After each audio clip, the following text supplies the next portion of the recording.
तो दिल्ली में वोटों की गिनती जारी है और शुरुआती रुझान के मुताबिक आम आदमी पार्टी बीजेपी के जो लीडर्स हैं वो आगे चल रहे हैं, जो रुझान है वो आगे चल रहे हैं और कांग्रेस की हालत थोड़ी सी खस्ता नजर आ रही है। लगातार इसी पर हम बात कर रहे हैं, पल पल की जानकारी हर विधानसभा सीट से आपको दे रहे हैं। फिलहाल आगे बढ़ने से पहले जल्दी से एक नजर डाल देते हैं इस वक्त की खास खबरों पर। Kesh King, the king of hair oils, पेश करते हैं बड़ी खबरें।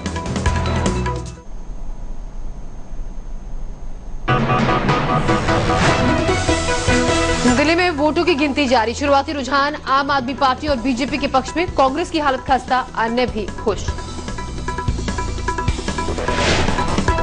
मतगणना में पिछड़ रहे हैं दिल्ली के कई दिग्गज, कांग्रेस के 2 मंत्री विधानसभा अध्यक्ष भी पिछड़े। आम आदमी पार्टी के दफ्तर में जश्न का माहौल, कांग्रेस की उम्मीद जगमगाई, शीला के घर पर कांग्रेस कार्यकर्ताओं का हमला।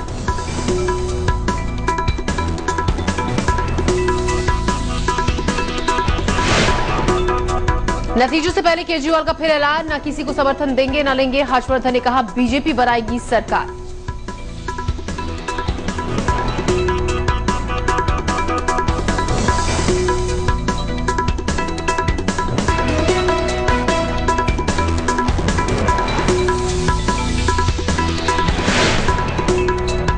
कड़ी सुरक्षा के बीच हो रही है गिनती, 1100 टीवी कैमरों से रखी जा रही है नजर, 45,000 जवान कर रहे हैं चौकसी।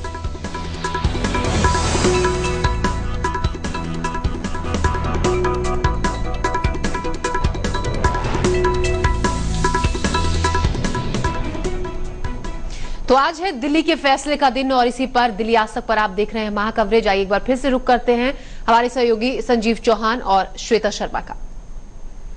तो आगे बढ़ते हैं रुझानों के साथ। और रुझान अभी के ये बयान कर रहे हैं कि भारतीय जनता पार्टी 25 सीटों पर आगे है, आम आदमी पार्टी 19 सीटों पर आगे चल रही है, अदर्स 3 और कांग्रेस 9 सीटों पर आगे चल रही है। हमारे साथ स्टूडियो में खास मेहमान हैं, 2 वरिष्ठ पत्रकार हैं, अनिल बंसल साहब, अजय कुमार जी, और अब जुड़ गए हैं बीजेपी नेता संबित पात्रा भी हमारे साथ। और हमारा सवाल संबित पात्रा आपसे, सवाल से पहले छोटा सा ब्रेक ले लेते हैं ताकि खुलकर बात हो पाए। तो एक खैर समय की आ रही है, किस तरह के रुझान आ रहे हैं, उसमें बरखा सिंह कांग्रेस से, आरके पुरम से, वो भी फिलहाल पीछे चल रहे हैं। मुकेश शर्मा कांग्रेस के दिग्गज नेता, वो भी फिलहाल पीछे चल रहे हैं। मनीष सिसोदिया आपको बता दें आगे चल रहे हैं। डॉक्टर हर्षवर्धन आगे चल रहे हैं, बरखा सिंह पीछे हैं। तो हम सवाल पूछ रहे थे संबित पात्रा आपसे कि विजय गोयल साहब का एक एप्रीहेंशन था, या कहिए कि एक उनका बड़ा खुल के उन्होंने बयान दिया था कि हाँ हम जीत तो रहे हैं लेकिन आम आदमी पार्टी का आकलन करने में कहीं हमसे चूक हुई और सत्ता विरोधी लहर का जो फायदा हम उठा सकते थे वो हमसे ज्यादा उन्होंने उठा लिया। और जो रुझान है अभी 19 के हैं, 19 आम आदमी पार्टी, 25 पर आप यानी भारतीय जनता पार्टी आगे चल रही है। इस पर आपकी प्रतिक्रिया लें, उससे पहले एक बार एक टैली आपको हम दिखा देते हैं कि अभी की टैली क्या बयान कर रही है। तो हम आपको दिखाते हैं। 9 पर फिलहाल कांग्रेस आगे है, बीजेपी फिलहाल 25 पे, आपको बता दें 26 सीटों पर फिलहाल बीजेपी, और आम आदमी पार्टी 21 पर। अन्य को केवल 3 सीटों का फिलहाल फायदा होता दिख रहा है। ये शुरुआती रुझान भले ही है लेकिन इस तरह का ट्रेंड दिल्ली में एक तीसरी पार्टी जो कि पहली बार चुनाव में है वो इतनी ज्यादा सीटों पर आगे है। कुछ और सीटों पर क्या स्थिति चल रही है, चलिए वो भी हम आपको दिखाते चलते हैं। सदर बाजार सीट पर कांग्रेस आगे चल रही है, चांदनी चौक पर भी कांग्रेस आगे है और बल्ली महारान में भी अभी कांग्रेस बढ़त बनाए हुए। संगम विहार में आप आगे है, नांगलोई में कांग्रेस फिलहाल आगे है, त्रिलोकपुरी में आम आदमी पार्टी फिलहाल आगे चल रही है। और आपको बता दें अरविंदर सिंह लवली 1000 वोटों से फिलहाल आगे हैं, बीजेपी से कुलवंत राणा आगे चल रहे हैं। ये राहत है, लवली आगे हुए, बीच में जो रुझान थे वो उनको पीछे दिखा रहे थे। तो अरविंदर सिंह लवली अब आगे हो गए हैं रुझानों के मुताबिक। संबित पात्रा साहब, आम आदमी पार्टी की हम बात कर रहे थे, क्या उसको आंकने में कहीं चूक हुई? नहीं, देखिए आंकने में कोई चूक नहीं हुई है। स्वाभाविक रूप से मैं कहूंगा बहुत सावगोई के साथ कि बहुत कम अरसे में आम आदमी पार्टी ने एक अच्छा काम जरूर किया है, इसमें कोई दो मत नहीं। कोई चुनाव कल नहीं हो रहा है, नतीजे घोषित हो रहे हैं अब तो, मगर इसमें भी कोई दो मत नहीं है कि मुझे लगता है आम आदमी पार्टी को परिपक्वता दिखाने की आवश्यकता थी। किसी भी राजनीतिक सिस्टम में, डेमोक्रेसी में खास करके, इतनी जल्दबाजी होना ये उचित नहीं है। हाँ, इससे दो चीजें बिल्कुल प्रदर्शित होती हैं कि जनता बुरी तरह से चेंज चाहती थी और बौखलाई हुई थी कांग्रेस की सत्ता से, और जहां उन्हें ऑप्शन लगा कि ये कांग्रेस को निरस्त कर सकते हैं, कांग्रेस की जगह ले सकते हैं, उन्होंने उस ऑप्शन को चुना है। किंतु अभी बिल्कुल मुझे लग रहा है कि बहुत शुरुआती दौर है, थोड़े ही देर में 2-1 घंटे में स्थिति बिल्कुल स्पष्ट होगी। अच्छा। और स्पष्टता की ओर बीजेपी बढ़ रही है, वो बढ़ती दिखाई भी दे रही है। लेकिन और मैं इसमें एक शब्द, एक लाइन और जोड़ दूं, कहीं ना कहीं मुझे नरेंद्र मोदी जी का 4 राज्यों में चुनाव हो रहा है, दिल्ली उसका एक 5 का गिनती हो रहा है, 4 राज्यों में जो रुझान हम देख रहे हैं, नरेंद्र मोदी जी का सपना साकार होते हुए दिख रहा है, कांग्रेस मुक्त भारत का। नरेंद्र मोदी का जो सिक्का है, जो उनका जादू है, वो चलता दिखाई दे रहा है। हम आखिरी 3 दिनों की अगर बात करें तो बीजेपी ने अपनी रणनीति में एक बदलाव किया था। उन्होंने ये कहना शुरू कर दिया था कि अगर आप सत्ता विरोधी वोट चाहते हैं, करना चाहते हैं, तो आम आदमी पार्टी को मत दीजिए, उनको वोट देना मतलब आपको अपने वोट को खराब करना है, क्योंकि जीत हम रहे हैं। क्या आपको लगता है ये जो आखिरी 2-3 दिनों की रणनीति थी आम आदमी पार्टी को आंकते हुए, अगर ये पहले अपनाई जाती तो शायद बीजेपी कुछ और बेहतर गेन कर जाती? देखिए, ये रणनीति नहीं थी, ये बिल्कुल स्पष्टता से कहा हुआ एक सत्य था, क्योंकि राजनीति में जो वोटिंग होता है, आखिरी 3 दिनों में ये चीज सामने नहीं, ये हम तो शुरू से ही कह रहे थे कि वो गेम, प्रचार में नहीं, वो वोट कटुआ, आप एक देखेंगे इस दौरान एक बहुत प्रसिद्ध शब्द भी बना, वो वोट कटुआ शब्द बना। और वोट कटुआ शब्द तो मुझे लग रहा है 3 महीने से ही प्रचलन में था। आप तो खुद ही एंकर कर रहे थे और हम सब वोट कटुआ कह ही रहे थे। और स्वाभाविक रूप से जिस तरह 67% की वोटिंग दिल्ली में हुई है, जब इतना बड़ा वोटिंग होता है तो वो डिसाइसिव मैंडेट लेके आता है, एक स्पष्ट निर्णय लेके आता है कि कौन सरकार बनाए। और मुझे लगता है 2 घंटे बाद जब हम बैठ के चर्चा कर रहे होंगे तो वो डिसाइसिवनेस हम दिल्ली की जनता में देखेंगे। तो शुरुआती बड़ा सवाल ये कि बहुत वोट भले ही आम आदमी पार्टी को पड़े हैं, लेकिन अभी भी एक जो कॉन्फिडेंस आम जनता में होना चाहिए वो कहीं ना कहीं थोड़ा कम था कि पता नहीं ये कुछ कर पाएंगे या नहीं कर पाएंगे। इस कारण भी कई लोगों ने वोट नहीं किया कि हमारा वोट बेकार हो जाएगा। निश्चित रूप से, क्योंकि शुरू से जो आम आदमी पार्टी की, देखिए पहले अन्ना हजारे, फिर बीच में और लोग आए, फिर चिट्ठी, फिर यहाँ से कुछ, मतलब कई लोग उनका खेल बिगाड़ने में भी लगे हुए थे और उन लोगों पर आरोप भी लगे। उसमें अभी वो सत्ता में नहीं थे, तो जो सत्ता में नहीं है उस पर भी आप आरोप लगा के वो, उसके लिए बीजेपी, कांग्रेस, किसी को भी दोष दे सकते हैं, थर्ड पार्टी को भी दे सकते हैं। पर उसके बावजूद जो सम्मीत जी कह रहे हैं, वैसी कोई आंधी बीजेपी की अभी नहीं लग रही है। और मुझे लगता नहीं कि जो माहौल अभी लग रहा है उसमें 35 का आंकड़ा, वो 36 का आंकड़ा आसानी से टच कर पाएंगे। तो कहीं ना कहीं जो त्रिशंकु विधानसभा के, और एग्जिट पोल भी, ज्यादातर एग्जिट पोल शुरू से त्रिशंकु विधानसभा बता रहे थे और उसमें वो स्थिति साकार होती नजर आ रही है। अजय कुमार, इतना जरूर है कि एग्जिट पोल डरते हुए, एक आध एग्जिट पोल को छोड़कर, आप पार्टी को तीसरे स्थान पर रख रहे थे, क्योंकि उनके मन में भय था कि कहीं बात किरकिरी ना हो जाए, वो बड़ी पार्टी है कांग्रेस और बीजेपी, कहीं इस तरह का डर था। लेकिन जो चुनाव के दिन माहौल नजर आया उसमें आप पार्टी ने बिल्कुल ये तय कर दिया था कि कांग्रेस को तो वो कहीं छोड़ेगी नहीं। अजय कुमार जी, आप लंबा तजुर्बा रखते हैं, तमाम चुनाव आपने देखे हैं, अभी तक के जो रुझान है क्या इशारा कर रहे हैं? जो अनिल बंसल जी कह रहे हैं कि हम हंग असेंबली की तरफ जा रहे हैं। नहीं, मुझे जो अनुमान लगता है अजय जी, आपको यहाँ रोकना चाहेंगे क्योंकि शाजिया इल्मी कुछ कह रही हैं, आइए सुनते हैं क्या कुछ कहना है उनका। And somewhere in our messaging, we have reached out to people and we said, look, we want to talk about real issues. Enough of vote bank politics. Let's talk about where the money is coming from. Let's talk about funds. Let's talk about MLA RAT scheme. Let's talk about areas of Jal Nigam. Let's talk about DDA. Let's talk about MCT. Let's talk about Delhi police. So we've gone with real issues to the people. And people are responding to that. Would you accept the fact that Aam Aadmi Party people are not very experienced running a state like Delhi, which is a metropolitan city? It will be too big to handle. If by experience I mean, buying votes, distributing liquor, and being completely past masters at real politics, we are not, and thank God for that. Look at somebody like Arvind Kejriwal, he drafted RTI.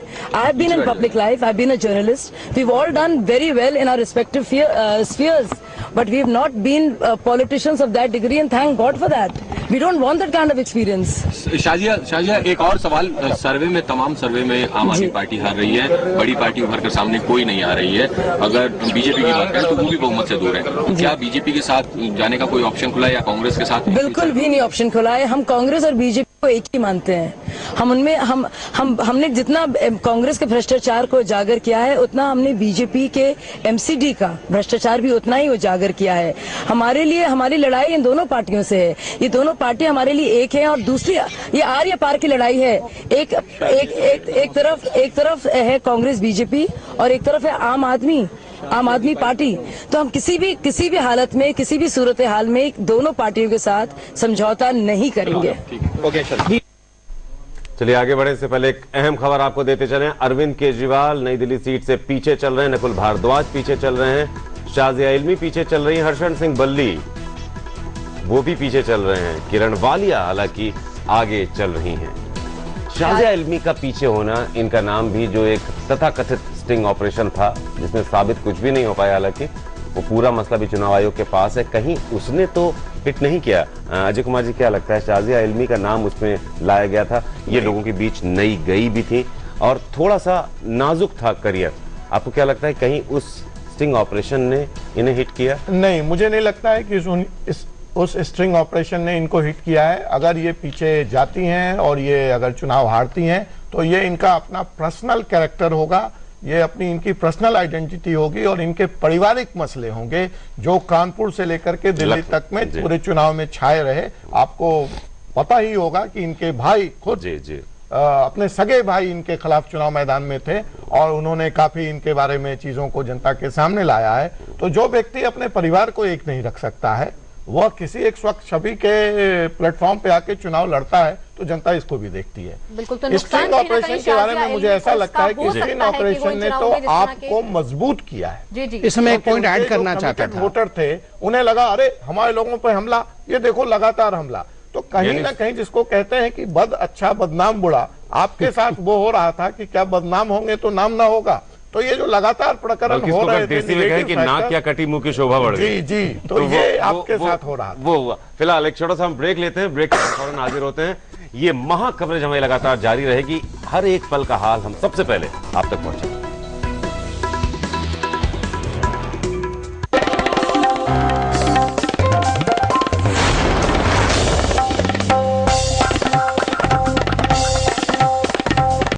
अब देख रहे हैं दिल्ली का फैसला, पल पल बदल रही है दिल्ली की तस्वीर और हर उस पल पर दिल्ली आज तक की नजर लगातार बनी हुई है। हमारे 70 रिपोर्टर 70 विधानसभा क्षेत्रों पर अपनी पैनी नजर बनाए हुए हैं। स्टूडियो में हमारे साथ खास मेहमान हैं, बीजेपी नेता संबित पात्रा हैं और अनिल बंसल हैं, वरिष्ठ पत्रकार, और साथ ही साथ अब शहजाद पूनावाला फिर से हमसे जुड़ गए हैं, कांग्रेस नेता।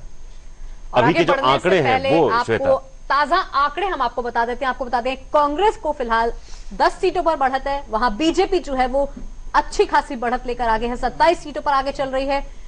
आम आदमी पार्टी आपको हम बता दें लगातार वो भी आगे है, 22 सीटों पर फिलहाल उसे फायदा है। कांग्रेस का हम बता दें 10 सीटों पर फिलहाल आगे है, लेकिन बीजेपी को बढ़त मिलती हुई फिलहाल दिख रही है। तो मुंडका से आजाद सिंह आगे चल रहे हैं। इस वक्त की बड़ी खबर यह है, मुंडका सीट से रुझान ये दिखा रहे हैं कि वो आगे हैं। गोस्वामी, एके वालिया, राजकुमार चौहान, चारों मंत्री जो हैं वो फिलहाल पीछे चल रहे हैं। लेकिन कांग्रेस के लिए एक अच्छी खबर ये कि शीला दीक्षित, जिनकी सीट को लेकर सबसे दिलचस्प चुनाव बताया जा रहा था, वो फिलहाल आगे चल रही है। अरविंद केजरीवाल पीछे है, लेकिन दिल्ली कैबिनेट के 4 मंत्री फिलहाल पिछड़ते हुए। किरण वालिया भी अभी की खबर मिली है, किरण वालिया भी पीछे चल रही है, यानी 5 मंत्री पीछे। शहजाद जी, अच्छी खबर नहीं है? देखिए, अच्छी खबर या बुरी खबर जो है उसकी पुष्टि 1 घंटे में हो जाएगी और तभी शायद हम यहीं पे रहेंगे, तो तब अच्छी खबर और बुरी खबर की बात कर लेते हैं। पर ये जो है ये रिजल्ट्स है। अब जो रिजल्ट्स है उस पर तो हम कोई गिला शिकवा नहीं कर सकते, ना डिबेट कर सकते हैं। जो है सो है, तथ्य सामने है, तो हम देखते रहेंगे। शहजाद साहब, अब युवा हैं, युवा नेता हैं, कहीं ये लगता है ईमानदारी से जो दलगत राजनीति है उससे हट कर अगर हम आपसे समझना चाहें, युवा से कनेक्ट करने में, जबकि आपके राहुल गांधी भी युवा हैं, कहीं कांग्रेस चूकी है? मैं ये नहीं समझता, क्योंकि जो दिल्ली में है फर्स्ट टाइम वोटर्स, शायद उनके साथ कनेक्ट करने में या नहीं करने में कुछ रह गया है, वो शायद हो सकता है। पर देश भर में तो मैंने जैसे आपको पहले भी आंकड़े सुनाए थे, 4 स्टेट हमें मिले इनसे, हम लोगों ने 90 सीट्स में लीड ली, इनकी 90 सीट्स घटी। तो इनके जो नरेंद्र मोदी जी है, क्या उनका युवाओं से कनेक्ट नहीं है? सर, आप इतिहास में बार बार जा रहे हैं, आज की बात आप नहीं कर रहे हैं। इतिहास में मैं आपको परिप्रेक्ष्य दे रहा हूँ, मैं आपको पर्सपेक्टिव दे रहा हूँ, इतिहास नहीं है ये, पर्सपेक्टिव है 2009 से। संबित जी, आप चलिए लोग आपके जुड़ पाएंगे पर्सपेक्टिव पर देखिए, संबित जी मैं से इसको बहुत अलग तरीके से देखता हूं। राहुल गांधी जी का वाइस प्रेसिडेंट बनना और नरेंद्र मोदी जी का से प्राइम मिनिस्टरियल कैंडिडेट डिक्लेयर होना, ये बहुत चुनाव है। अभी एक बहुत इंपॉर्टेंट अपडेट आया, शीला दीक्षित भी पीछे चल रहे हैं। जी, बहुत बड़ी से बात माना जाएगा। फिलहाल बता रहे हैं, रुझान ये है कि शीला दीक्षित नई दिल्ली सीट से पीछे चल रही हैं। उनका 2000 वोटों से पीछे आप तो एटलीस्ट मानना शुरू कीजिए, कुछ तो गड़बड़ है। मैं अभी भी ये कहता हूँ, बाकी की सीट्स का मैं नहीं कह सकता, पर मुझे यकीन है कि नई दिल्ली कॉन्स्टिट्यूंसी शीला जी चुनाएंगी। जी, चलिए संबित पात्रा साहब, आप अपनी बात पूरी कीजिए। जिस प्रकार से नरेंद्र मोदी जी ने पॉलिटिकल डिस्कोर्स को सेट किया है, देखिए, एक तरफ साइलेंस है, कम्युनिकेशन गैप है, हिंदुस्तान की जनता जानना चाहती है कि अकाउंटेबल कौन है, जो कुछ भी लैप्सेस हो रहे हैं, और वहां कोई उत्तर नहीं देने वाला है। तो दूसरी तरफ जैसे नरेंद्र मोदी खुद कहते हैं कि आश्चर्य का विषय है कि मैं एक राज्य चलाता हूं मगर सारे उत्तर मुझी से मांगे जाते हैं। उसके बावजूद भी उन्होंने जिस प्रकार ये जो 5 राज्य के चुनाव हुए, 4 राज्य में नरेंद्र मोदी जाके पॉलिटिकल एजेंडा को उन्होंने सेट किया, और ठीक वहीं आज दिल्ली के रुझान आप दिखा रहे हैं। दिल्ली में कांग्रेस 9 सीट्स पर आगे है और बीजेपी 29 सीट पर आगे। संबित जी, लेकिन यहाँ एक सवाल आपसे जरूर बनता है, शीला दीक्षित भले ही पिछड़ी हो, लेकिन उन्हें विजेंद्र गुप्ता नहीं पछाड़ पाए हैं, केजरीवाल फिलहाल आगे हैं, तो आपके लिए भी बहुत अच्छा नई दिल्ली से नहीं है। नहीं, देखिए, ये जो आगे पीछे का खेल चल रहा है, मैं तो अभी स्क्रीन पे देख रहा हूं कि अभी आप विजेंद्र गुप्ता आगे चल रहे थे, अभी शीला दीक्षित पीछे हो गई है। ये लगता है आगे पीछे का खेल, और 1 घंटे के बाद जो है भाजपा का आगे खेल हो जाएगा। वहां पर तो बहुत अच्छा है कि फायदा मिल रहा है, हम आगे हैं, लेकिन जहां आपको नुकसान हो रहा है वहां पर नहीं, ऐसी बात नहीं है। देखिए, पार्टी का फायदा या नुकसान तभी होता है जब जनता का फायदा होता है, और कहीं ना कहीं लार्जर पर्सपेक्टिव में, लार्जर पिक्चर में मुझे हिंदुस्तान का फायदा होते नजर आ रहा है, क्योंकि कांग्रेस मुक्त भारत बनने जा रहा है। शहजाद साहब, मैं सिर्फ इतना पूछना चाहता हूँ, संबित पात्रा जी ने दुआई दी मोदी इफेक्ट की, तो मोदी इफेक्ट कर्नाटका में क्यों नहीं चला?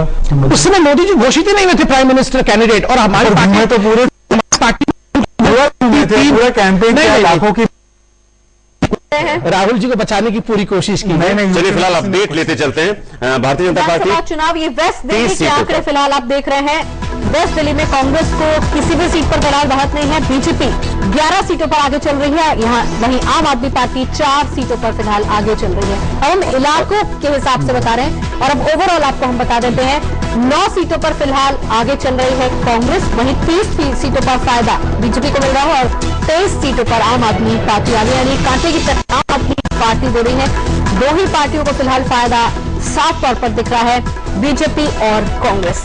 अनिल जी, बीजेपी और आम आदमी पार्टी चाहेंगे कि लगातार जिस तरह के रुझान आ रहे हैं, मोदी फैक्टर, जिस तरह से संबित जी कह रहे हैं मोदी फैक्टर काम किया है, क्या आप मानते हैं कि पीएम उम्मीदवार उन्हें घोषित करने के बाद सचमुच इसका? देखिए, जो शहजाद भाई ने कहा उससे भी ये बात एस्टेब्लिश होती है कि कुछ ना कुछ मोदी फैक्टर है, क्योंकि अगर मध्य प्रदेश में, अगर छत्तीसगढ़ या राजस्थान में कांग्रेस थी, वहां अगर बीजेपी आ रही है मध्य प्रदेश में, तो वो अकेले शिवराज चौहान की लोकप्रियता पर नहीं आ रही। वहां की मंत्रियों पर भी भ्रष्टाचार के आरोप थे। कहीं ना कहीं थोड़ा बहुत मोदी का प्रभाव इसमें हम मानेंगे जरूर, इसको नकार नहीं सकते। पर मैं फिर वही कहूंगा कि जो राजनीतिक दल हैं वो सेफ प्ले करते हैं, और करना भी चाहिए उनको, कि जहां अगर हारने लगते हैं तो अपने बड़े नेता को बचाकर रखते हैं, और जीतने लगते हैं तो बड़े नेता का चेहरा सामने कर देते हैं कि उनका भी योगदान था। और ये दोनों पार्टियां करती हैं, ऐसा नहीं है। जैसे अभी संबित जी ने कहा, तो श्रेय हर्षवर्धन जी को, संबित जी ने कहा कि कर्नाटक में जो है वो नहीं था, लेकिन कर्नाटक में नरेंद्र मोदी जी गए थे, ये बात सही है कि तब वो प्राइम मिनिस्टर कैंडिडेट डिक्लेयर नहीं हुए थे, पर कैंपेन कमेटी का चेयरमैन उनको तब भी चुनाव की बनाया गया था, उस समय भी, और लीडिंग रोल में वो थे। और जबकि लग रहा था कि कर्नाटक में उनके जाने का भी कोई लाभ ज्यादा नहीं होगा, क्योंकि वहां की परिस्थितियां वैसी थी।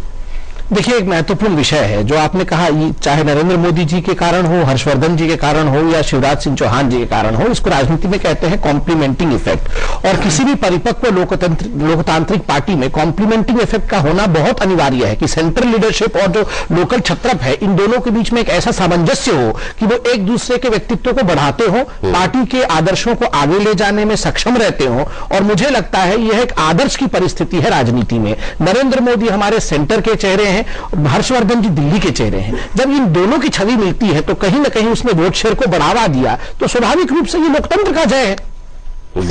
आंकड़ों के नजरिए से देख लेते हैं अलग अलग विधानसभा में। नई दिल्ली का आप देख सकते हैं, कांग्रेस 2 पर आगे है विधानसभा, बीजेपी 4, हम आगे बढ़े। जो 700 से अधिक क्षेत्र हैं वहां पर पार्टियों की स्थिति क्या है, एक बार उस पर भी नजर मारते चलते हैं। ये आप आंकड़ों के नजरिए से देख सकते हैं। नई फिलहाल कांग्रेस को 2 पर बढ़त है, वहीं बीजेपी 4 पर आगे चल रही है और आम आदमी पार्टी को 3 पर फिलहाल फायदा होता दिख रहा है। अब चलते हैं साउथ दिल्ली का हाल देख लेते हैं। कांग्रेस को फिलहाल 1 पर फायदा है, वहीं बीजेपी को 4 सीटों पर फिलहाल बढ़त होती दिख रही है। आम आदमी पार्टी यहां दोनों ही पार्टियों से आगे है 5 सीटों का फायदा। वेस्ट दिल्ली की अगर हम बात करें तो कांग्रेस को फिलहाल 1 भी सीट पर फायदा नहीं है, वहीं बीजेपी को 6 सीटों का फायदा है, वहीं आम आदमी पार्टी 3। पूर्वी दिल्ली की अगर हम बात कर लेते हैं तो 1 पर कांग्रेस को फिलहाल फायदा है, हाथ का साथ 1 पर है। बीजेपी का कमल 4 पर खिलता हुआ दिख रहा है और झाड़ू इफेक्ट 3 पर फिलहाल अपना काम करता हुआ दिख रहा है। संबित पात्रा साहब, चांदनी चौक की अगर हम बात करें तो चांदनी चौक में 2 सीटों पर कांग्रेस को फायदा, वहीं 3 पर बीजेपी। आम आदमी पार्टी को 4 पर। नॉर्थ ईस्ट अगला इलाका, कांग्रेस को केवल 2 का फायदा, 5 पर फिलहाल बीजेपी आगे चल रही है और 2 पर आम आदमी पार्टी फिलहाल आगे चल रही है। नॉर्थ वेस्ट की अब हम बात कर लेते हैं। नॉर्थ वेस्ट पर कांग्रेस 1 सीट पर आगे चल रही है, वहीं बीजेपी 4 सीटों पर अपनी बढ़त बनाए हुए है। आम आदमी पार्टी भी कांटे की टक्कर इस संसदीय क्षेत्र में 4 सीटों पर फिलहाल आगे है। पात्रा साहब, क्या है आम आदमी पार्टी का जो अभी तक का प्रदर्शन अगर हम देखें तो शुरुआत में तो इनको सब खारिज कर रहे थे, लेकिन जिस तरह से कंधे से कंधा मिलाकर बीजेपी जैसी दिग्गज पार्टी से वो फाइट कर रही है, तो इसे एडमायर करना पड़ेगा। नहीं, डेफिनेटली देखिए, इसमें कोई दो मत नहीं है कि लोकतंत्र में, डेमोक्रेसी में किसी को भी हक है कि वो पार्टी बनाए, चुनाव लड़े, जनता के मुद्दों को एड्रेस करे। और इसमें भी कोई दो मत नहीं है कि परिपक्वता उसे ही कहते हैं जब आपके ओपोनेंट को भी आप एडमायर करना सीखें। और जब खास करके इस प्रकार का परफॉर्मेंस जो आप दिखा रहे हैं, जो रुझानों से पता चल रहा है, तो democracy is all about a standing ovation. जरूर जो अच्छा करे, रुझान देखने के बाद एडमायर करना चाहिए। बीजेपी ऐसा नहीं है, पहले तो बिल्कुल साफ कि 2 ही पार्टियां चुनाव लड़ती हैं, उन दोनों के अलावा कोई है ही नहीं। मैं वो मेंटेन करता हूं कि स्वाभाविक रूप से जिस प्रकार की तत्परता अरविंद केजरीवाल ने दिखाया कि तुरंत पार्टी बनाना है और तुरंत मुझे चीफ मिनिस्टर बन जाना है और 2014 में तुरंत प्राइम मिनिस्टर बन जाना है, इस प्रकार की तत्परता को लोकतंत्र को खारिज कर देना चाहिए, क्योंकि इसको एक डेंजरस प्रेडिकामेंट कहते हैं डेमोक्रेसी में। जो देखिए, आप ध्यान से अगर जितने भी कैंडिडेट्स लड़ रहे हैं इलेक्शन आम आदमी पार्टी का, आप जो देखेंगे तो पाएंगे कहीं ना कहीं ये भारतीय जनता पार्टी और कांग्रेस है। नमस्ते सर, सबसे पहला एक्सप्रेशन ऑफ माइंड जी वो होता है। देखिए, 90% लोग, 90% लोग आम आदमी पार्टी के कैंडिडेट्स पहली बार लड़ रहे हैं और वो नॉन पॉलिटिकल लोग हैं, आम लोग हैं, सामाजिक कार्यकर्ता है। जैसे मैं पत्रकार रहती थी, टेलीविजन न्यूज एंकर होती थी आप लोगों की तरह, तो जाहिर है नर्वस एक्साइटमेंट है। पर हम लोग की लड़ाई आप हमारे कैंपेन में देखेंगे उसी तरह का एक्साइटमेंट रहा है। हम लोग ने नई तरीके की राजनीति की है। आप जरा गौर कीजिए इस बात को कि बिना पैसे के, किसी ने पैसा नहीं दिया टिकट के लिए, किसी भी वर्कर को पैसा नहीं मिला काम करने के लिए। वोटर्स को हमने शराब और पैसे की जो राजनीति से बल्कि वहां पे उजागर किया है इस बात को कि इससे बचे वो लोग। तो ये जो हमारा नारा है, ना पैसे पर ना दारू पर मोहर लगेगी झाड़ू पर, तो हम लोगों को ये बार बार ये नारा क्यों बताते हैं कि इसलिए क्योंकि बहुत हो गया, पैसे और दारू की बहुत चली, अब चलनी चाहिए लोगों की। तो ये लोगों का उतना ही इम्तिहान है जितना हमारा इम्तिहान है। शायद जिस तरीके के शुरुआती रुझान आ रहे हैं, तो जो फाइट है वो कहीं ना कहीं आप और बीजेपी में अभी तक नजर आ रही है। आप ही की अपनी सीट की भी बात करें तो फिलहाल आप दूसरे नंबर पर चल रही है, लेकिन क्या लगता है आपको जो पोल सर्विस, जितने भी तमाम चैनल से जिस भी तरीके से पोल सर्विस दिखाए गए थे, वहाँ 3रा स्थान दिया गया था आपको। ऐसे में ये रुझान जो आप देख रही है, शुरुआती रुझान, क्या कहना चाहेंगे इन बारे में? देखिए, नई पार्टी है, 1 साल पुरानी पार्टी है, नए लोग हैं, नई ऊर्जा है, नई बातें हैं, आइडियाज नए हैं, पूरा एडमिनिस्ट्रेशन का तरीका, पूरा ट्रांसपेरेंसी का, पारदर्शिता के तरीके जो इसमें है बहुत ही बढ़िया है। लोग कैसे रिस्पॉन्ड करेंगे वो लोगों पर है। इस बात को लेकर हमारी मैसेजिंग कितनी कामयाब हुई है वो पता चलेगा, लेकिन बहुत ही शानदार शुरुआत है। और हमें लगता है कि अरविंद केजरीवाल की लीडरशिप में आम आदमी पार्टी ने जो पूरी एक सेना तैयार की है आम नागरिकों की, जो बदलाव चाहते हैं, जो स्टैंड अप कर रहे हैं, जो कह रहे हैं हम इस पैसे के बाहुबल से, शराब की राजनीति से बचना चाहते हैं, हमें सच्ची राजनीति चाहिए, मेरे ख्याल से बहुत बड़ी बात है। लगातार शाजिया जो सवाल उठ रहे थे वो ये उठ रहे थे कि पार्टी को वोट देना चाहे भी तो इनएक्सपीरियंस है, पॉलिटिक्स का कोई एक्सपीरियंस नहीं है। आपको लगता है कि ये कहीं आपके अगेंस्ट गया है कि लोगों ने सोचा है कि पार्टी जो है इतनी नई है, बिल्कुल अभी 3 महीने पहले ही कैंडिडेट्स लॉन्च किए गए हैं, किसी को कुछ नहीं मालूम, तो लगता है थोड़ा सा अगेंस्ट गया होगा? किसी को कुछ नहीं मालूम से क्या मतलब है? देखिए, मैं पत्रकार रही हूँ, मैं पब्लिक लाइफ में इतने सालों से रही हूँ, अरविंद केजरीवाल IRS ऑफिसर रहे हैं, मनीष सिसोदिया जो है इन्होंने इतना काम किया, वो भी पत्रकार रहे हैं, सबने कुछ ना कुछ किया है। अब राहुल गांधी ने क्या किया? ज्योतिरादित्य सिंधिया ने बजाय इस बात के कि वो पैदा हुए शाही खानदानों में, उसके अलावा उनका क्या कंट्रीब्यूशन है?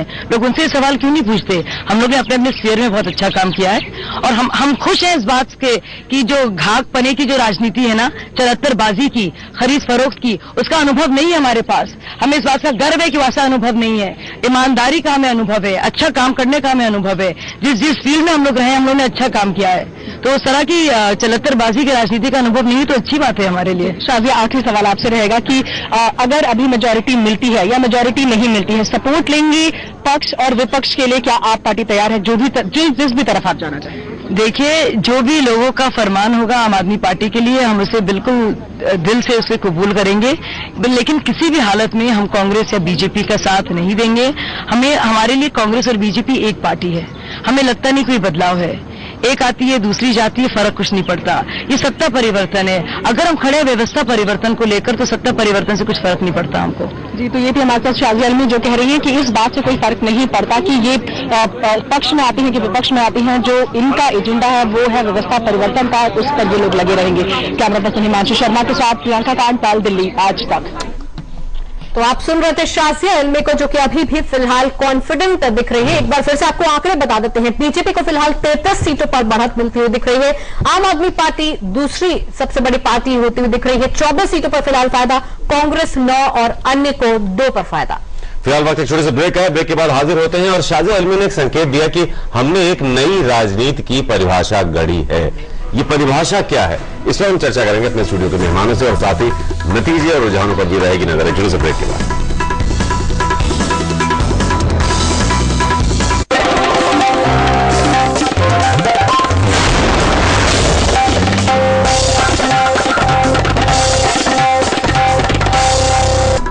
आप देख रहे हैं दिल्ली आज तक और आज है फैसले का दिन। दिल्ली आज तक पर आप सुबह से ही देख रहे हैं महाकवरेज, पल पल की जानकारी हम आप तक पहुंचा रहे हैं। हर सीट से कौन आगे चल रहा है और कौन पीछे चल रहा है, अभी की अहम खबर भी आपको बता दें। शीला दीक्षित पिछड़ गई हैं, 2000 से ज्यादा वोटों से वो पीछे चल रही हैं और इस सीट पर अरविंद केजरीवाल आगे चल रहे हैं। लगातार हम आपको जानकारी देते रहेंगे विधानसभा सीट से, लेकिन जल्दी से आगे बढ़ने से पहले एक नजर इस वक्त की खास खबरों पर।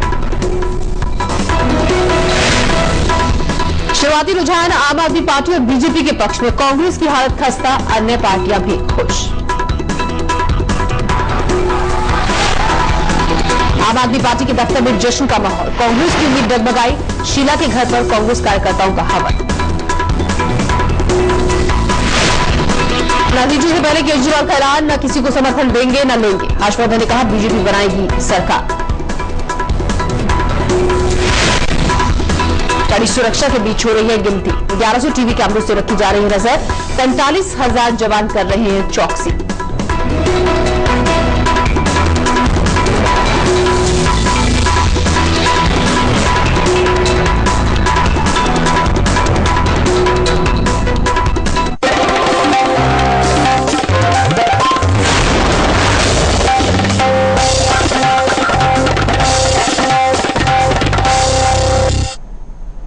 तो दिल्ली आज तक पर आप देख रहे हैं महाकवरेज, और आइए एक बार फिर से रुक करते हैं हमारे सहयोगी संजीव चौहान और श्वेता शर्मा का। आज है बड़े फैसले का दिन और इसी फैसले पर महाकवरेज आपका चैनल दिल्ली आज तक लगातार कर रहा है। पल पल की आपको जानकारी हम दे रहे हैं। एक बार फिर से आंकड़ों पर नजर डालते हैं। 33 सीटों पर फिलहाल बीजेपी आगे है, 24 सीटों का फायदा फिलहाल आम आदमी पार्टी को हो रहा है, 9 सीटों पर फिलहाल कांग्रेस आगे है और अन्य को 2 सीटों पर फिलहाल बढ़त मिली हुई है। ताजा आंकड़े आपको हम बता दें एक बार फिर से, 33 सीटों पर बीजेपी को फिलहाल फायदा है, 24 पर यानी टक्कर लगातार आम आदमी पार्टी दे रही है, 24 सीटों पर फिलहाल फायदा है। और अब आपके सामने तस्वीर उभर रही है सेंट्रल दिल्ली की। 3 सीटों पर फिलहाल कांग्रेस को फायदा, 4 पर बीजेपी और 1 पर आम आदमी पार्टी को फायदा। ये सेंट्रल दिल्ली का हाल आपने देखा। अब तस्वीर ईस्ट दिल्ली की। 2 पर कांग्रेस, 8 पर बीजेपी को फायदा, वहीं आम आदमी पार्टी को 6 सीटों पर फिलहाल फायदा होता दिख रहा है।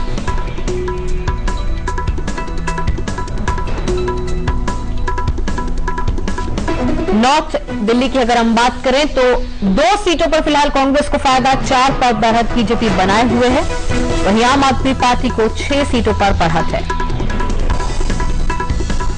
साउथ दिल्ली की बात अब कर लेते हैं। साउथ दिल्ली में 2 सीटों पर फिलहाल कांग्रेस को फायदा, वहीं बीजेपी को 5 सीटों पर साफ तौर पर फायदा होता दिख रहा है और 6 सीटों पर फिलहाल आम आदमी पार्टी के उम्मीदवार आगे चल रहे हैं।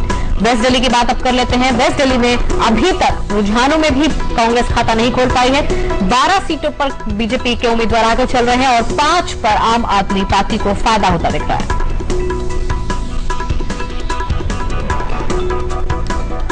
रुझान लगातार आ रहे हैं और रुझानों के हिसाब से साफ तौर पर आम आदमी पार्टी कहीं ना कहीं न केवल कांग्रेस को बल्कि बीजेपी को भी एक बहुत बड़ा नुकसान उसने जरूर पहुंचाया है। अनिल जी, क्या कहेंगे? जिस तरह के रुझान दिख रहे हैं, बिल्कुल चौंकाने वाले नतीजे हैं। निश्चित रूप से। और जो कुछ तो एग्जिट पोल, एक आध पोल ने कहा था कि आम आदमी पार्टी आगे भी आ सकती है, पर जो इस तरह का जो उनका आंकड़ा था, सब ज्यादातर एग्जिट पोल भी उनको थर्ड प्लेस ही दे रहे थे। कांग्रेस जिस तरह से तीसरे स्थान पर खिसकी है, वो निश्चित रूप से एक बहुत चौंकाने वाली बात है। 15 साल शीला दीक्षित ने दिल्ली में राज किया और आप याद कीजिए, शीला जी पहले उत्तर प्रदेश में कन्नौज से लोकसभा की मेंबर थी, राजीव गांधी जी के साथ केंद्र में मंत्री थी, फिर वो पूर्वी दिल्ली में लोकसभा चुनाव लड़ी थी, हार गई थी। उसके बाद कांग्रेस ने उनको दिल्ली में अध्यक्ष बनाया, फिर वो विधानसभा में उतरी और 1998 से अब तक लगातार दिल्ली जैसे राज्य में जो भाजपा का गढ़ रहा है, वहां लगातार 15 साल शीला का अभी का रुझान हम आपको बता दें, आपकी बात आप अपनी पूरी करें, उससे पहले 1500 वोट से शीला दीक्षित अपने क्षेत्र में पीछे चल रही हैं अरविंद केजरीवाल से। हाँ, ये बिल्कुल आश्चर्यजनक था, क्योंकि कोई भी ये मानने को तैयार नहीं था कि शीला दीक्षित जैसा इतना बड़ा चेहरा, और कुछ भी कहिए आप, भ्रष्टाचार के आरोप हो, महंगाई हो, पर ये कॉमन मैन, सब लोग ये मानते थे कि शीला जी के नेतृत्व में दिल्ली में विकास के काम हुए हैं, इसको कोई नकारता नहीं था। और बीजेपी डरती थी कि शीला से हम कैसे मुकाबला करेंगे, ये भी एक बात सच है। यहाँ कल क्या है, अरविंद केजरीवाल और शीला दीक्षित को 1500 वोटों से फिलहाल अभी पछाड़ रहे हैं। आ सकती है। आप बता देते हैं कौन कौन से उम्मीदवार आगे चल रहे हैं। जगदीश मुखी जनकपुरी से फिलहाल बीजेपी से आगे चल रहे हैं। अजय कुमार मल्होत्रा, विजय कुमार मल्होत्रा के बेटे हैं, ये फिलहाल पीछे चल रहे हैं। रविंदर सिंह लवली आगे चल रहे हैं, मंगत राम भी पीछे हैं। रजौरी गार्डन से अकाली दल आगे हैं, प्रोफेसर जगदीश मुखी वो भी आगे चल रहे हैं, वो लगातार जीतते रहे हैं जी। इनकी इज्जत बच गई, फिलहाल लवली आगे हो गए। शुरुआत में ये भी पीछे चल रहे थे, तो हम देखें अगर तो लवली को छोड़कर ज्यादातर जो मंत्री थे सभी पीछे चल रहे हैं अनिल जी। हाँ, लेकिन लवली को लोग मानते थे कि जैसे शीला जी को हम मानते थे कि वो हार नहीं सकती, ऐसे लवली को भी ये मानते थे कि लवली का हारना भी शुरुआत में झटका था, लेकिन अब आगे हो गए। वो लगता है कि आगे हैं। और ऐसी वालिया के बारे में भी, मंत्रियों में किरण वालिया या जो अपने ये विधानसभा अध्यक्ष हैं, इनको लेकर जरूर आशंका जताई। योगेंद्र शास्त्री हो, बारे में ऐसे अनुमान नहीं थे कि ये लोग हार सकते हैं। एक बार आपको वोट शेयर हम दिखा देते हैं, किस तरह का वोट शेयर रहा है। तो किसको कितने वोट, आपको वोट शेयर दिखा रहे हैं। कांग्रेस 31%, बीजेपी को 35%, आम आदमी पार्टी 30%। कंधे से कंधा मिलाकर एक नई नवेली पार्टी, बहुत मजबूत इसको उसकी प्रेजेंस माना जाएगा। अदर्स 4, तो आम आदमी पार्टी का 30% के साथ अपनी उपस्थिति दर्ज कराना। पर कांग्रेस की अगर 31% वोट है, फिर सीटें क्यों उनकी कम आ रही है? यही है लगातार जो सूरत बदल रही है, और सीट्स बहुत कम है। शहबाज जी, वोट शेयर देख के थोड़ा जो परेशानी है चेहरे पे वो थोड़ी कम होती दिख रही है। इसमें यह है कि हमारा जो सिस्टम है, फर्स्ट पास द पोस्ट वाला सिस्टम है, इसमें जो पहले आते हैं उनकी थोड़ी सी वोट बढ़ने पर भी सीट बहुत ज्यादा बढ़ जाती है। यूपी में आपने देखा एसपी की 2% ज्यादा थी बीएसपी से, तो 100 से अधिक सीट बढ़ी थी उनकी। तो ये सिस्टम है और ऐसा है, ये तो सबको पता है कि वोट कम होगा तो भी आपकी सीट ज्यादा बढ़ जाएगी। ये तो एक हमारे सिस्टम की खासियत है, तो इसको आप कोई चेंज नहीं कर सकते। फाइनल रिजल्ट आ जाएंगे तो इसके ऊपर जरूर पोस्टमार्टम तो होगा कि क्या है क्या नहीं है। पर मैं अभी भी कहता हूं कि शीला जी अपनी सीट रिटेन करेंगे। अगर अनिल जी कांग्रेस चूकती है तो उसने बहुत बड़ा दांव खेला था, खासतौर पर खाद्य सुरक्षा बिल को लेकर, जिस पर बजट पर भी अच्छा खासा लोड आया था। अगर कांग्रेस चूकती है इतने बड़े बदलाव के बाद भी, तो इसे तो काफी बड़ी चूक समझा जाएगा। हाँ, निश्चित रूप से, क्योंकि जो ओवरऑल कांग्रेस की जो रणनीति थी वो ये था कि, और ये कोई जो खाद्य सुरक्षा बिल है एक अच्छा मतलब विधेयक था, और बीजेपी कहीं ना कहीं इसके पीछे लग रहा था कि कोई इसका मुकाबला नहीं कर पाएगी। हालांकि ये बात अलग है कि उन्होंने शुरू से कहा कि जो पहले की योजनाएं हैं वो भी कोई बहुत अच्छा परफॉर्म नहीं कर रही है। उस नाते विपक्ष का काम आलोचना करना होता है, पर कांग्रेस को पूरी रणनीति पर, बाकी राज्यों का भी, दिल्ली तो मैंने कहा कि 3 बार से लगातार शीला जी यहाँ थी, और हम लोग 1988 से यानी उससे भी पहले से हम देख रहे हैं कि मदन लाल खुराना या ये लोग जो भाजपा के नेता थे, कांग्रेस हमेशा यहाँ कमजोर रही। पर जब से शीला जी आई, और आज तो हालत ये कि 7 की 7 लोकसभा सीटें मैं आपको इसको एक बात कहना चाहता हूँ कि केंद्रीय जो लेजिस्लेशन है, केंद्रीय विधेयक पर इसको रेफरेंडम ना माना जाए। अभी आप ये कहोगे कि खाद्य सुरक्षा बिल लाया फिर भी नहीं जीत पाया। खाद्य सुरक्षा बिल चुनाव जीतने के लिए नहीं लाया था, वो इसलिए लाया था क्योंकि हमारे चुनाव से 6 महीने पहले ही आया था। नहीं, वो क्यों 6 महीने पहले आया, कब से इंट्रोड्यूस हो रहा है वो जरा जी, आपको यहाँ पे रोकना चाहूंगी कि मेरे संवाददाता अमित कुमार चौधरी हमारे साथ जुड़ चुके हैं मुख्यमंत्री निवास के बाहर से। अमित, सन्नाटा पसरा हुआ है, बिल्कुल वहां पर कुछ भी ऐसा नहीं लग रहा कि कार्यकर्ताओं में जोश हो, क्योंकि जिस तरह की रुझान आ रहे हैं वो कांग्रेस के लिए खुशी की खबर नहीं है। देखिए, कांग्रेस के लिए ही नहीं बल्कि कांग्रेस के जितने भी नेता है, चाहे मुख्यमंत्री शीला दीक्षित हो, उनका पूरा कैबिनेट हो, कहीं ना कहीं ये सीधा सा मैसेज है कि विकास से पेट नहीं भरता। विकास के अलावा अगर थाली में अगर रोटी समय पर आ रही है, पीने को पानी मिल रहा है, बिजली सही रहता है, और अगर कुछ पैसे जो भी काम करे अगर कुछ पैसे बचा लेता है तो ही जाकर के बात बनती है। यही वजह है कि जो गुस्सा है महंगाई को लेकर के, हम बार बार कह रहे थे कि महंगाई एक ऐसा मुद्दा है जिसका सॉल्यूशन शीला दीक्षित नहीं ढूंढ पाई। यही वजह है कि कांग्रेस लगातार पीछे है, और विकल्प के तौर पर बीजेपी को कहे या फिर आम आदमी पार्टी को कहे। सोचिए कि 1.5 साल के अंदर, 2 साल के अंदर जो एक पार्टी खड़ी हो जाती है और सारे लोग उस पार्टी की तरफ रुख कर लेते हैं। वो पार्टी आज सीधे जो दूसरी बड़ी पार्टी बीजेपी है उसको टक्कर दे रही है। तो कहीं ना कहीं मैसेज साफ है कि जनता आज विकल्प के लिए तरस रही है। जो भी उसको विकल्प देगा, जो भी अच्छा काम करेगा, जो भी उसके वायदों पर खड़ा उतरेगा, जो भी उसको काम करके दिखाएगा, जनता उसे चुनेगी। क्योंकि देखिए, इससे पहले दिल्ली में कभी विकल्प नहीं था, बीजेपी और कांग्रेस और बीजेपी। तो जाहिर सी बात है जो जनता है वो कहीं ना कहीं उसे कांग्रेस का हाथ थामा, कांग्रेस को 15 साल तक लगातार मौका दिया, लेकिन उसके बाद भी जब उसे लगता है कि सिर्फ विकास विकास विकास ही मिल रहा है, लेकिन उसकी जो किस्मत है, उसकी जो जगह है, उसका जो इलाका है, उसका जो घर है, उसका जो भविष्य है, वो अगर सुधर नहीं रहा है तो कहीं ना कहीं ये सारे जो विकास है ये फेल होता हुआ नजर आ रहा है। यही वजह है कि इस चुनाव ने, अभी जो रुझान आ रहे हैं, इसने साफ कर दिया है कि सिर्फ विकास से पेट नहीं भरता, उसके लिए कुछ और भी चाहिए होता है। जी अमित, नई दिल्ली विधानसभा क्षेत्र जहां अभी 1500 वोटों से शीला दीक्षित पीछे चल रही हैं अरविंद केजरीवाल से, हम कब तक उम्मीद करें कि स्थिति और स्पष्ट हो जाएगी? देखिए, फिलहाल उम्मीद यह है कि आधे घंटे तक और जो चीजें हैं, वो तस्वीर है, वो काफी हद तक क्लियर हो जाएगा। हालांकि देखिए, अरविंद केजरीवाल लगातार ये दावा करते रहे हैं कि वो सीट से मुख्यमंत्री शीला दीक्षित को हराएंगे, लेकिन शीला दीक्षित से आखिरी समय तक जब तक हमारी बात हुई तो वो अपनी जीत को लेकर के पूरी तरह से कॉन्फिडेंट थे। और ऐसे में अगर शीला लगातार पिछड़ती है और हारती है तो सोचिए, फिर तो ये कह सकते हैं कि जिस शीला दीक्षित लगातार ये कह रही है। अमित आगे बढ़ने से पहले, शीला दीक्षित के घर के बाहर अगर समर्थक है तो उनके लिए खुशखबरी है। अभी के जो आंकड़े आ रहे हैं, शीला दीक्षित फिर से अरविंद केजरीवाल से आगे हो गई है रुझानों के मुताबिक। तो अमित, क्या लगता है, जो आपने कहा कि विकास अपने आप में ही मुद्दा नहीं था जिस पर कांग्रेस ने चुनाव लड़ा, कहां पर चूके? क्या आपको लगता है कि युवा से जुड़ने में कहीं असमर्थ रही कांग्रेस? देखिए, युवाओं से भी जुड़ने में असमर्थ रही, और साथ ही में जो बिल्कुल लोअर मिडिल क्लास है या फिर जो देखिए इलीगल कॉलोनीज में रहता है, मैं जहां भी गया इलीगल कॉलोनीज के जो लोग हैं वो चाहते हैं कि वो ऐसा नहीं कि वो नहीं चाहते, क्योंकि देखिए उनको लगता है कि उनको जमीन मिल गया। जाहिर सी बात है, कई लोगों से हमारी बातचीत का कहना था कि पहले 1 फ्लोर था, 2 फ्लोर था, 4 फ्लोर हमने बना लिए, कहीं ना कहीं किराया आता है, लेकिन फिर भी उनको अपना भविष्य जो है वो अंधकार में दिख रहा था कि नौकरियां नहीं मिल रही। अब ऐसे में सोचिए कि वो व्यक्ति जो महीने की शुरुआत में ये सोचने लग जाता कि मैं पूरा महीना कैसे चलाऊंगा, बच्चों की पढ़ाई कैसे करूंगा, उसके ट्यूशन का फीस कहां से जमा करूंगा और खाने के लिए पैसा, और उसके बाद अगर मेरे को कोई बीमारी हो जाती है, मैं बीमार हो जाता हूं तो सोचे पूरे घर का बजट बिगड़ जाता है। वो जो व्यक्ति है वो पूरा का पूरा महीना उसका निकल जाता है इसी सोच में, उसको विकास नहीं दिखता।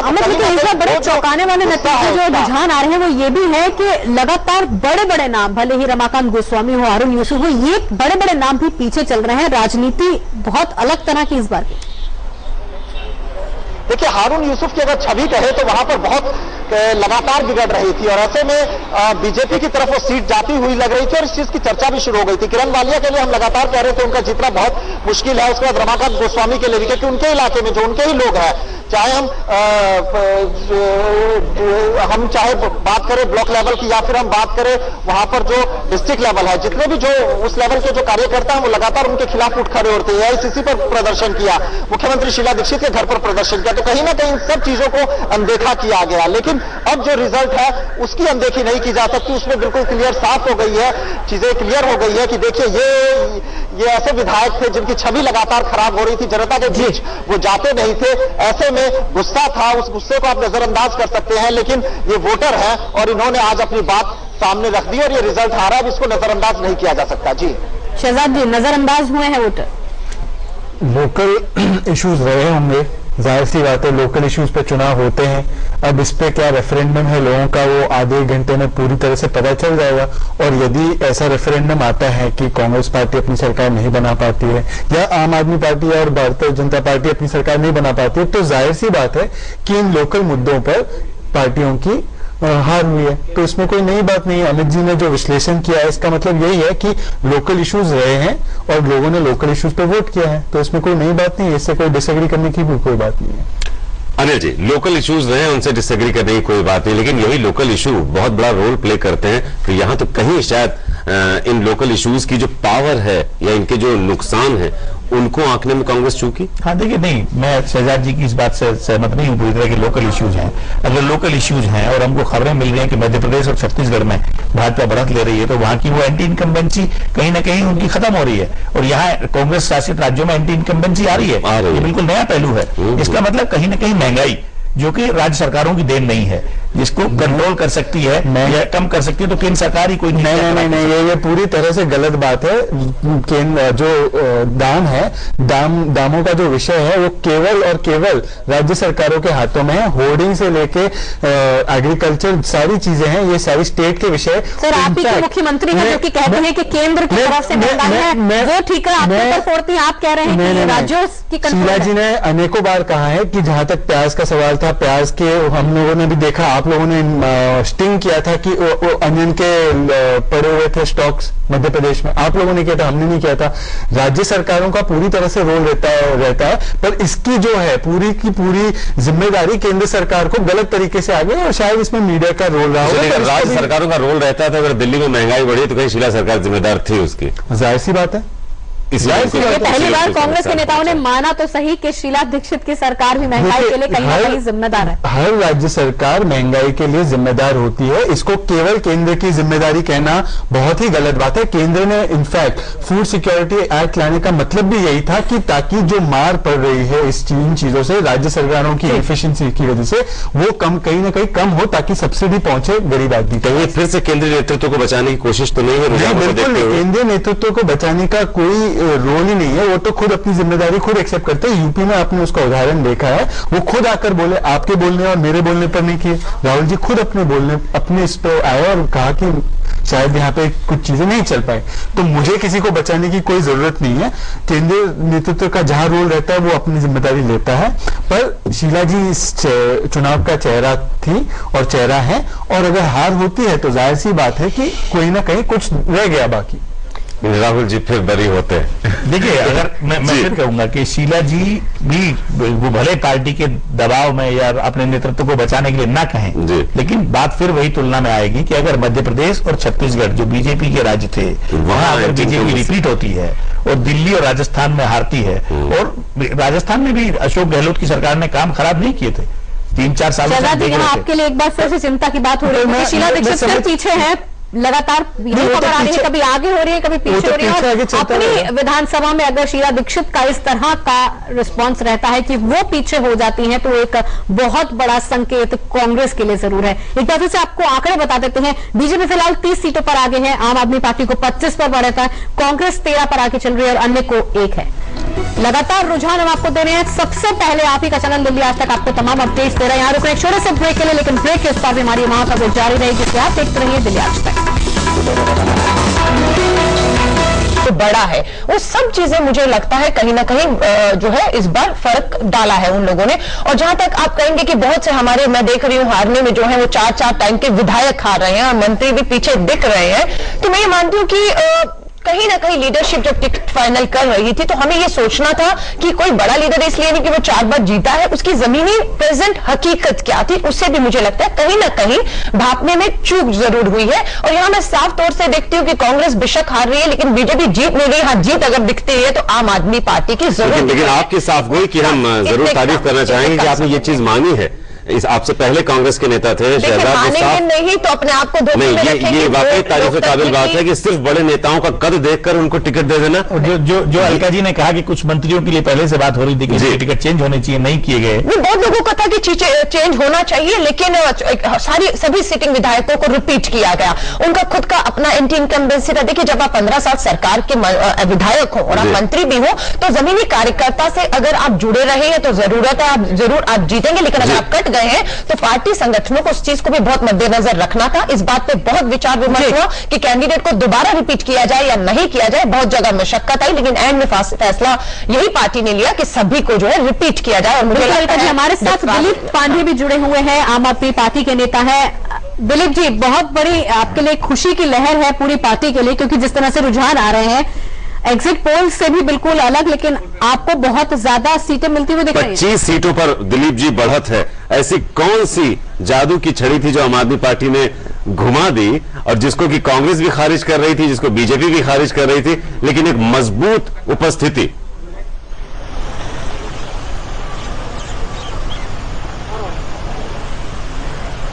जी, सबसे पहले तो मैं दिल्ली की जनता का आभार व्यक्त करूंगा आम आदमी पार्टी की तरफ से कि उन्होंने लोकतंत्र के इस महोत्सव में बढ़ चढ़कर हिस्सा लिया और बाकी राज्यों की तरह यहाँ पे भी वोटिंग का परसेंटेज जो है ऊपर रहा। पहली चीज तो।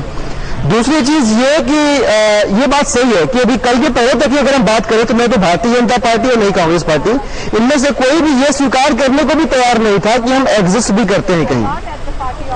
और मैं उनका ज्यादा दोष नहीं दूंगा यहाँ पे, क्योंकि उनका जो स्टेटमेंट है उनके पास्ट के एक्सपीरियंसेस पे बेस्ड है।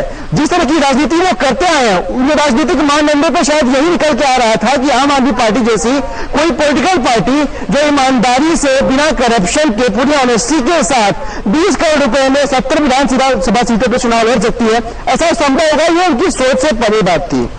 इस बार जो दिल्ली में हुआ है वो सच्चे तरीके से विकल्प की राजनीति की हुई है। अब तक जो होता आया था वो प्रतिस्थापन की राजनीति थी, जिसमें एक पार्टी को हटाया, दूसरे को वो मुहावरा कहते हैं ना कि डकैत से बचने के लिए चोर का साथ दे दिया। इस तरह की राजनीति उलटफेर की चल रही थी। आज पहली बार जब जनता को आम आदमी पार्टी ने इन्फॉर्म किया कि किस तरह से उनको भाजपा और कांग्रेस दोनों बेवकूफ बना रहे थे, तब वोट वाले दिन जनता जो है इन्फॉर्म डिसीजन ले पाई, तय कर पाई कि किसने उनका भला है। और यही वजह है कि आज जो है जो पार्टी एग्जिस्टेंस में नहीं थी कुछ लोगों के लिए, आज वो पार्टी एक बड़ी ताकत बनकर बढ़ रही है। दिलीप जी, आप हमारे साथ बने रहिए। इस पर हम पहले हम अनिल बंसल साहब आपकी लेना चाहेंगे। इन्होंने कहा कि प्रतिस्थापन की जो राजनीति थी कि चोर नहीं तो डाकू सही, डाकू नहीं तो चोर सही, सीधे सीधे उन्होंने इन शब्दों का इस्तेमाल किया है।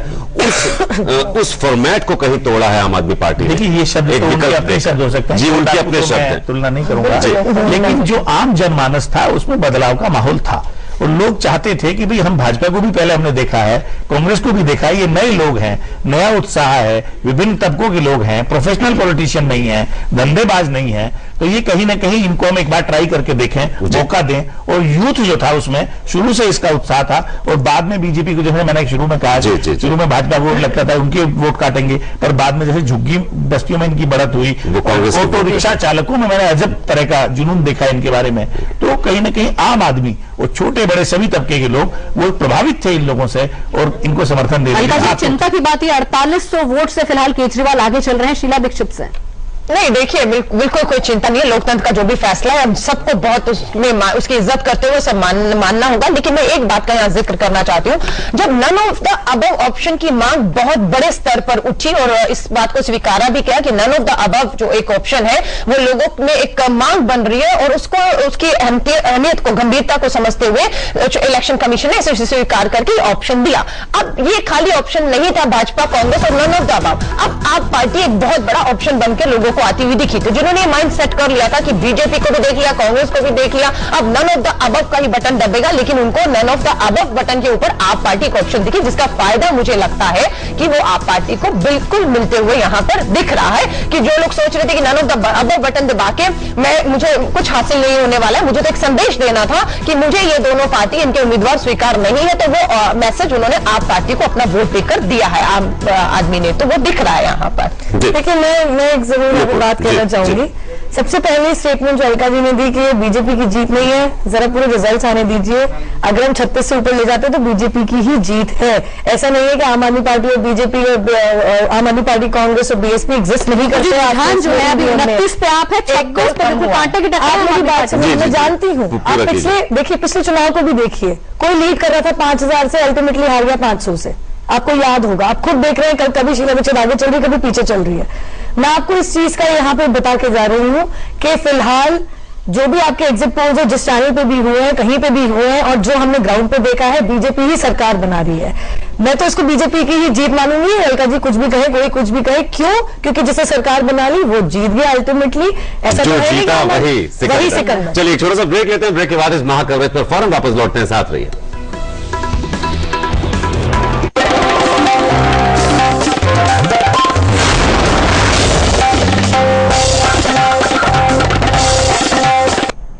तो दिल्ली विधानसभा चुनाव 2013 की खास कवरेज कवरेज हम आपको दिखा रहे हैं दिल्ली आज तक पर। हर विधानसभा सीट का पल पल का हाल हम आपको बता रहे हैं, कौन चल रहा है आगे और कौन हो रहा है पीछे। आगे बढ़ने से पहले जल्दी से एक नजर इस वक्त की खास खबरों पर।